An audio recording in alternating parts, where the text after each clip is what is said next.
Hey there guys, this is Sam. And Justin. At the Survival Review. And today we're going to be talking about Nightmare on Elm Street 3.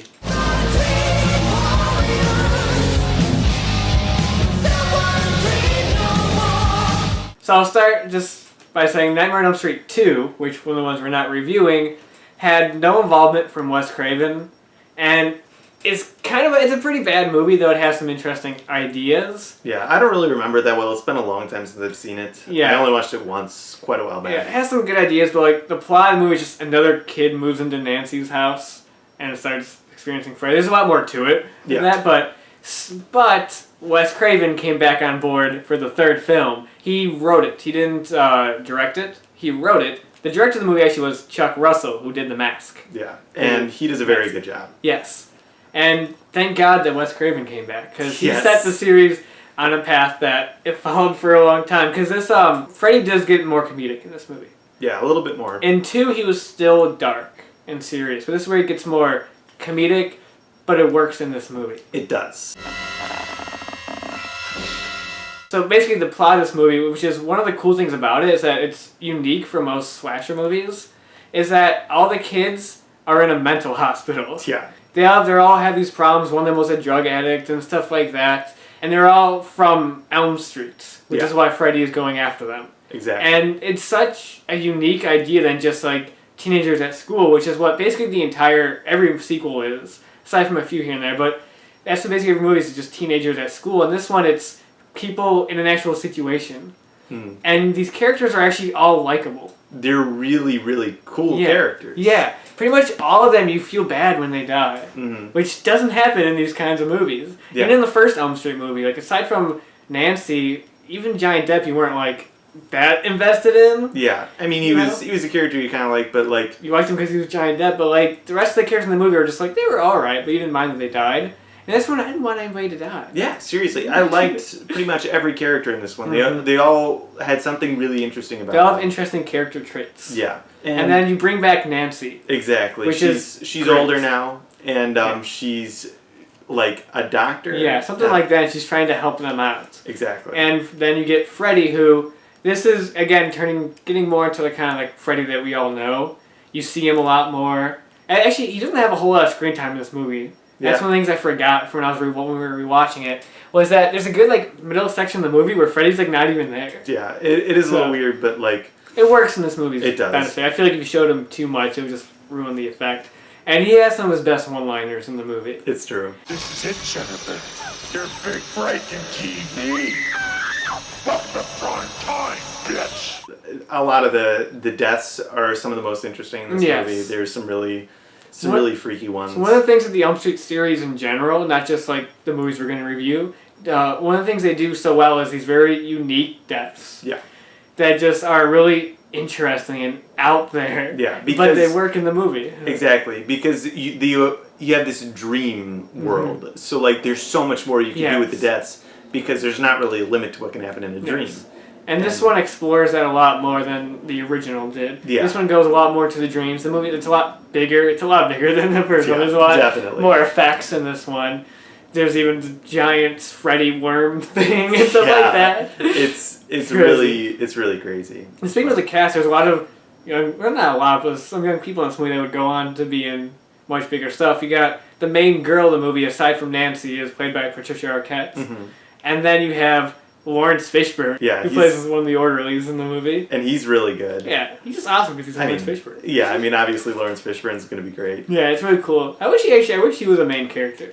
Yeah, he's not in the movie that much, but when he is, he's very good. And you even have Nancy's dad coming back for a little appearance. Yeah, in the movie, which is awesome. He's great as always. Yes. And all the actors who just play the kids in the mental hospital, they're really good. Yes. Like, you like all of them, and their performances are convincing for these roles. This movie, it introduces some, like, kind of silly concepts. Yeah. Like, Patricia Arquette, she can take people into her dreams. Yeah. Which is a little weird, but if you're able to buy a killer kills you in your dreams, then you should be able to buy that. Yeah. And aside from a few moments in that, they mostly stick to their rules, which I like. Because that's what the first one kind of derailed a little bit near the end there with some of the rules. This one There's a few moments that don't make sense, including Freddy's bones coming to life in the real world, which is a fun scene, by the way. Cause it is a fun scene. I thought it was really cool to watch. It just doesn't make a ton of sense. It doesn't make sense why that would happen in the real world, but aside from that, they're pretty solid with their rules and consistent, which I like. And it's really great seeing Nancy again and having her be like the anchor in the series, which is awesome. Because she's a really interesting character, and I like that. Yeah, and another thing is you kind of get a little bit more backstory on Freddy himself. Yes. You kind of find out that his mother was a nurse, and some really screwed up stuff happens to her.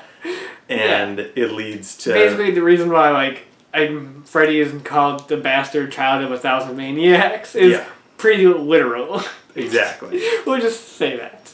So and that's an interesting element when one of the other doctors, he keeps seeing this nurse, and there's a little reveal at the end with that nurse and stuff like that. And it was interesting. It was different. This movie doesn't feel like a full-on slasher movie. No. Which is really nice.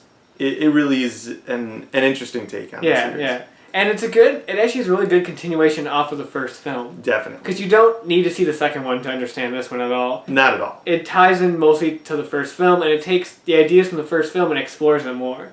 Which is why it would have been a lot cooler if this was Elm Street 2. Mm-hmm. Because it fits a lot better as a continuation of the first film. It takes what worked in there and then just expands it. Yeah. And does it very well. Which is why we're talking about this one today and not the second one. Exactly. Actually, funny enough, the fact that the director of this movie went on to do The Mask, that was actually how I got introduced to Nightmare on Elm Street, because on The Mask, behind the scenes, they showed clips from Elm Street 3. Yeah. And that's how I got introduced to Freddy Krueger when I was a little kid, was watching the behind the scenes of The Mask. So. That's pretty funny. So thank you, Chuck Russell, director. We appreciate it. He's a good director. And also, you know who else was involved in this movie, who we were shocked when we read this in the opening credits? Frank Darabont helped write this movie. Oh, that's right. Yeah, I forgot about that. Yeah, that's what a ridiculous thing for Nightmare on Elm Street 3 of all movies to have these great people in it. Yes, it's crazy. He's one of the few writers on the movie, and it's just crazy that Frank Darabont was involved in the Nightmare on Elm Street movie. Yeah.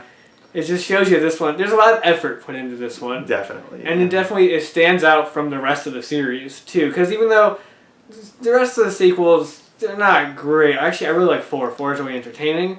But that goes back to being the teenagers at school, and the story just isn't as unique and as engaging as it was in this one. Yeah. Plus, the 4th one does the stupid thing and kills off the survivors of this one in the first 10 minutes, and that's really disappointing. Which really sucks, because you really do like the characters from this movie. Yeah, you could have watched the whole series be about these guys. Yeah. Yo, Freddy! Where you hiding at, you burnt-faced pussy? Hey, we should find the others first. You think you hot shit with the little milk kid, don't you? Well, let me see you come get a piece of me. Kruger, pussy! It's a very entertaining movie. Definitely. And I wouldn't say it has great creepy moments. Yeah. Though not as scary as the original. No, the first one was a lot more dark than this one, and definitely more atmospheric. Mm-hmm. But this one does still have some moments that are very memorable. Exactly. But it's not as creepy or as scary as the original. Yeah. Because this is when it was starting to get a bit more wild and crazy, but before it got too wild and crazy. It's right in between. Exactly. Which is the best way for the series to be. If I had to make an Elm Street movie, it'd be either in the vein of the first film or this one.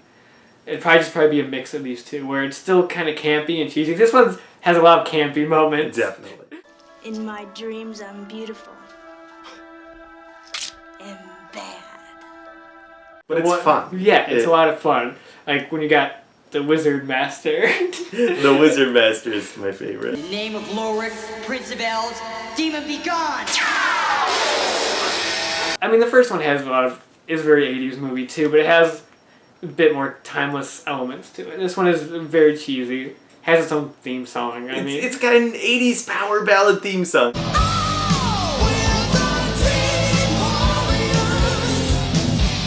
How can you go wrong with that? I mean, it's just so awesome.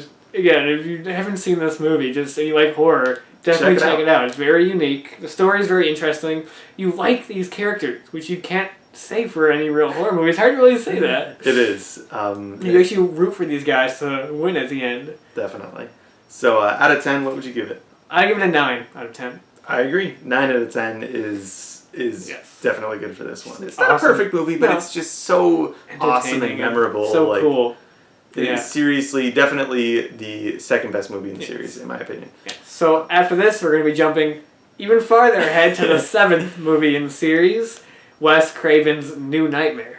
Which is also great. Yes. And until then, we'll talk to you guys later. Mm-hmm.